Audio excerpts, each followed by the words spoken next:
కొడుతూ జీవంగా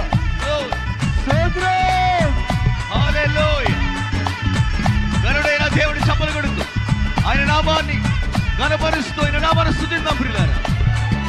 ఆమేన్.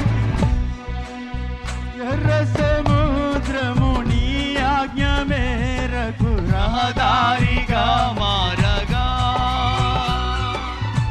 ఎర్ర సముద్రము నీ ఆజ్ఞ మేరకు